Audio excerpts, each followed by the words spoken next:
All right, what's going on, everybody? I'm gonna try to make this video quick and dirty. I've had a few people ask me about my forge, and I figured this would be a great time to talk about it because I had to kind of patch it up because the ceiling caved in on me Saturday. I was forging some ladder pattern Damascus, and that happened. But I'll put a picture in there of what it looked like.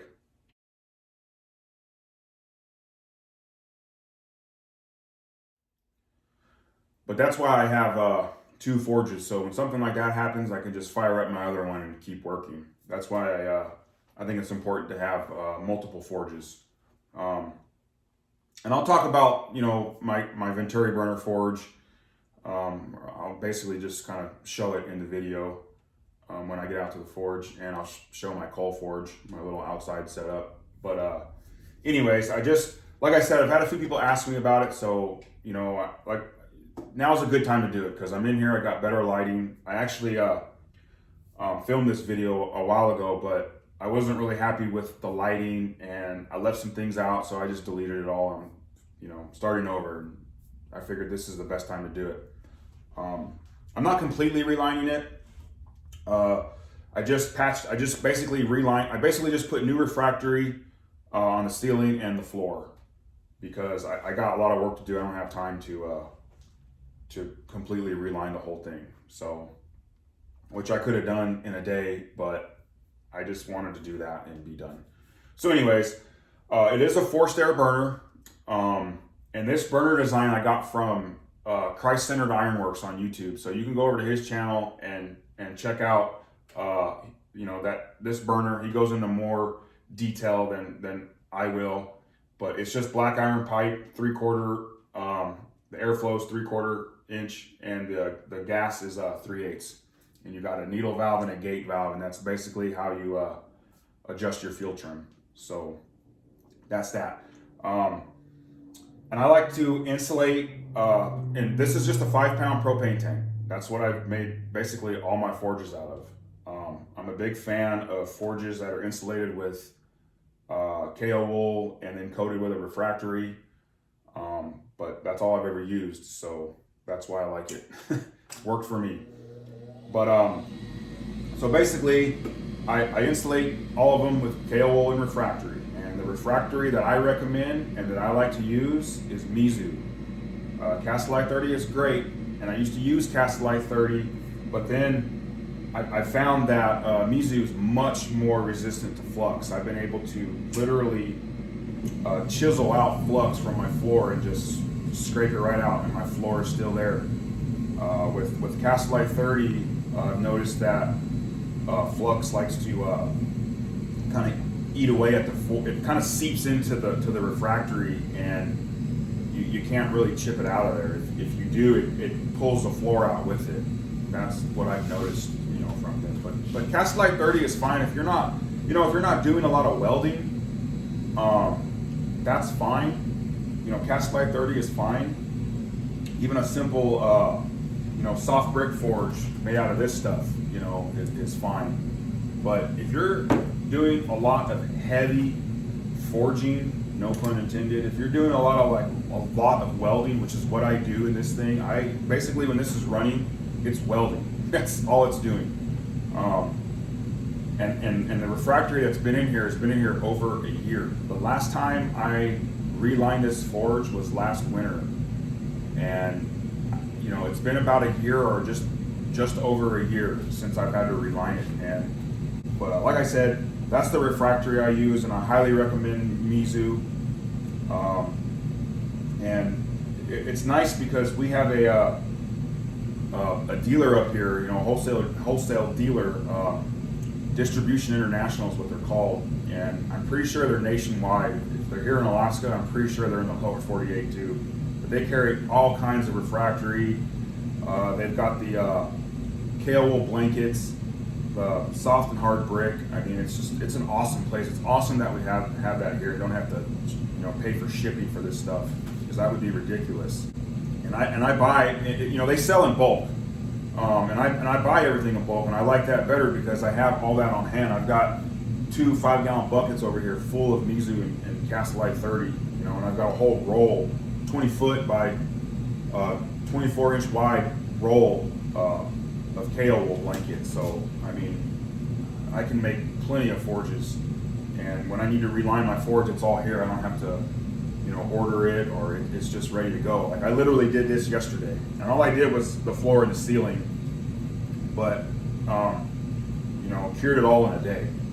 I usually start in the morning with the first coat, and I'll kind of let that dry, and I use the torch to kind of speed up the curing process.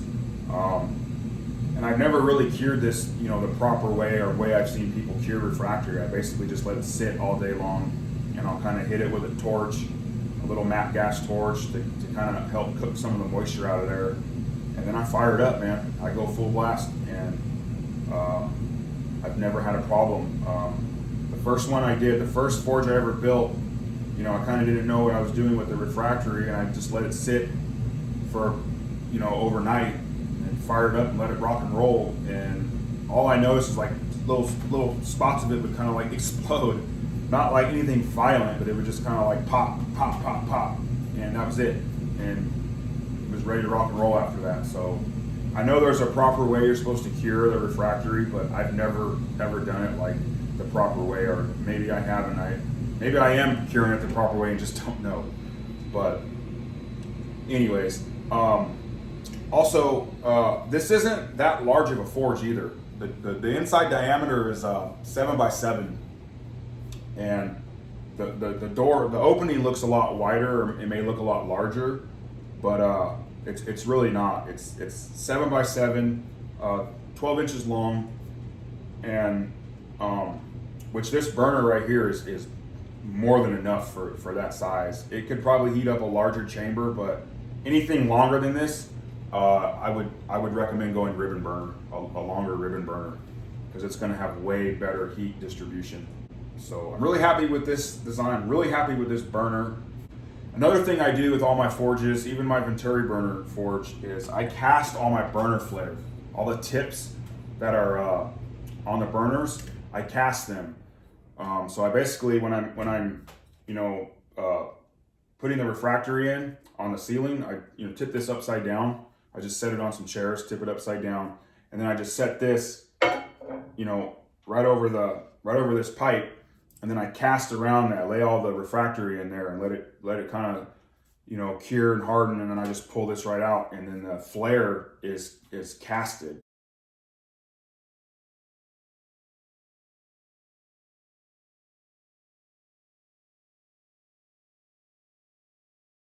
Kind of like a Venturi or a ribbon burner. You know how the burner, the holes in the burner is casted?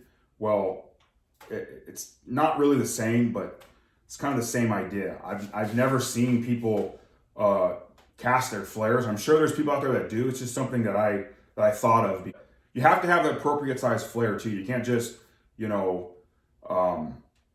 with a Venturi burner, you have to have the appropriate size flare, I've noticed, because if you go too big, it's not a very good flare. The tip of the flame isn't very, it's not a great, like the cone shape. So you kind of have to go down a size, and then, because you're getting the outside circumference of that bell reducer. So, when you're doing like homemade ones, so you want to, go a size down and cast around that. But with the forced air, it doesn't matter, man. You can have a pretty large flare and you'll be fine. I don't really know what size this is. I think it's 1.5 inches. Yeah, it's 1.5 inches diameter. And I just cast around that, and it's perfect. It's the perfect size. So yeah, that's my forced air forge. And this thing is super efficient, man. I mean,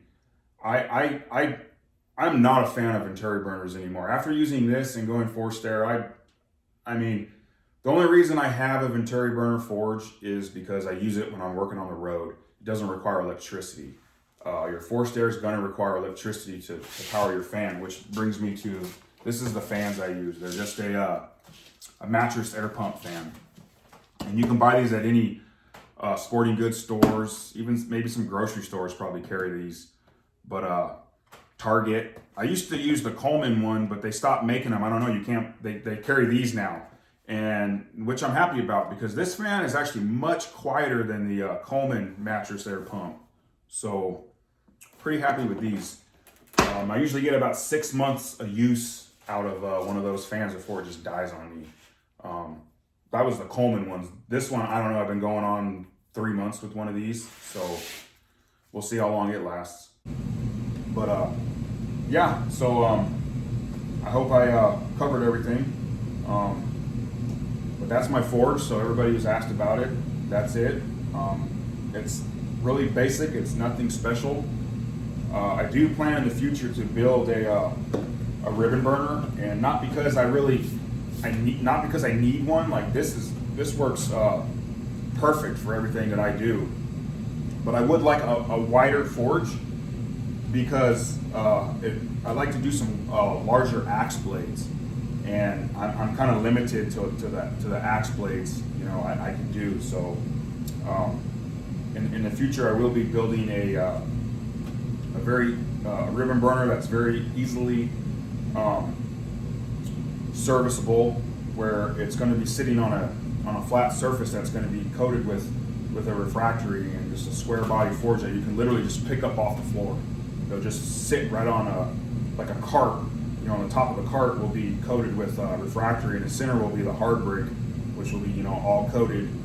And then the forge, you know, the body of the forge will just sit on that, you know, and then you'll have the ribbon burner on top of it.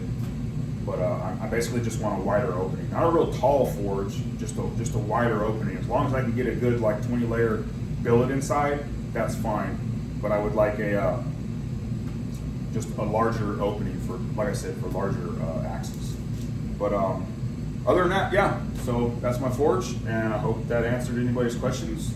And yeah, I'll go ahead and show my Venturi burner forge and my coal forge. All right, so I'm back out here at my forge, and I'm filming 2 videos at once. I'm doing the copper Damascus right now and my forge video, so bear with me. But anyways, so when I was talking about letting the refractory cure and not knowing if I'm, you know, doing it correctly, I just brought my forge up to a welding temp and welded the 1080 and 15N20 for the copper Damascus core. So, and no problems, you know. At first you'll notice the steam, you know, coming off, you know, from the water that's left into the refractory. I'm assuming that's normal, because I've always kind of seen that the way I cure the refractory.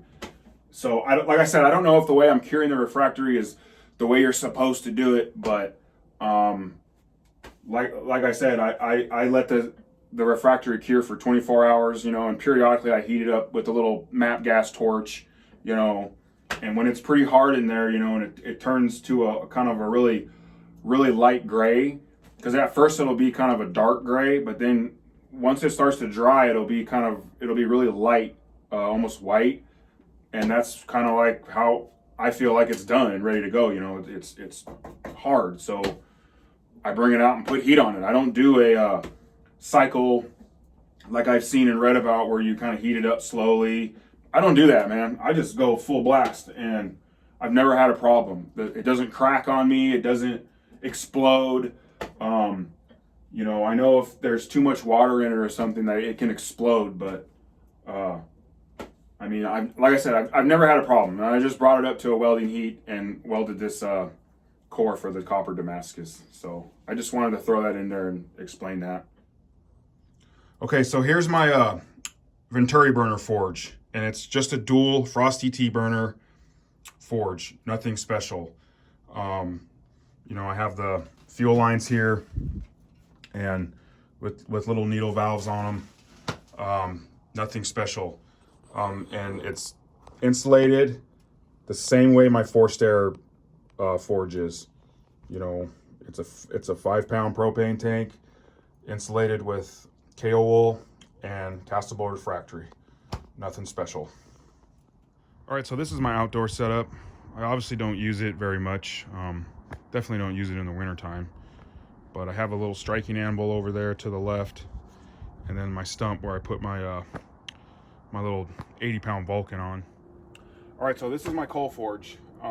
It's definitely nothing to brag about. I literally made it out of scrap steel I have laying around. I made it about 2 years ago. It actually does work, and it works quite well actually. It will get to a welding heat. The fire pot is just a cast iron pot I bought at a sporting goods store, like a camping store. And the hand crank blower I bought off of Amazon, just a cheap little hand crank blower, but it does work, but you do have to kind of crank it pretty fast to get a good airflow to get the fire really, really hot. But you know, the coal that I'm using, you know, I rarely use this thing. I only use my coal forge like when friends come over and it's summertime and I got a fire going and we're cooking some, you know, hamburgers or roasting marshmallows on the fire, and you know, we'll fire up the coal forge and just, you know, dink around. And you know, I usually have my little Vulcan anvil out here. But you know, the main reason I made this was to know how to use a coal forge, because I just think it's important to, you know how to use all the ways to heat your steel, you know, because I consider myself a smith, and I just, you know, just for myself, I just wanted to know how to use a coal forge, because gas forge is simple and easy to run, but you know, having to actually maintain your fire and watch your coals, you know, and keep, you know, air on it to keep it warm. You know, it takes a little skill to do that, but it is super simple. Once you get it, it's easy. But the coal that I'm using does come from, it's local here to Alaska, but it's just like your sub-bituminous coal. It's like heating coal. It's a lot dirtier than bituminous coal, like smithing coal. But you know, to ship that stuff up here is expensive, and I know you can buy like boxes of it on Amazon, but it's just not worth it to me. Like, I hardly use this thing, so charcoal would be fine. But we can get, you know, this coal right here for super cheap. I think I bought about 400 pounds for 40 bucks. But I got to drive, you know, an hour to go get it and then an hour back. So I have plenty, but I never use this thing. So, you know, and the other reason too is it's nice to be able to isolate your heats, or if I'm doing ornamental work too, or something like that. Like if I'm making coat hooks or doing, you know, the artsy stuff, I like to come out here and use this. You know, it's nice to be able to just like setting rivets, because you can just isolate your heats. And also it's good for if you're forging hammers or something and you have an eye that's off. Normally I throw that aside. A lot of times when I'm forging hammers or something and the eye's off or something's messed up with it, I usually turn it into a tool for myself. But you know, if you know I'm in a pinch or something, you know, I'll put that aside and come out here and just isolate the heat. That's what's nice about a coal forge, is it can do that. So you can just lay the side of the eye that's off. You know, you can lay that right here and just heat it up. Unlike a gas forge, the whole piece is going to get hot. You know, it's really hard to isolate your heats. So that's what's, you know, nice about a coal forge, and those are the reasons why I have a coal forge. So I just wanted to, you know how to use one, and so that's it. So that's all my forges. It's freaking cold out here. I want to go back inside. So I hope you guys got something out of this, and if you have any questions, just ask, or if you have any tips for me, let me know. But other than that, I hope you all have a good day.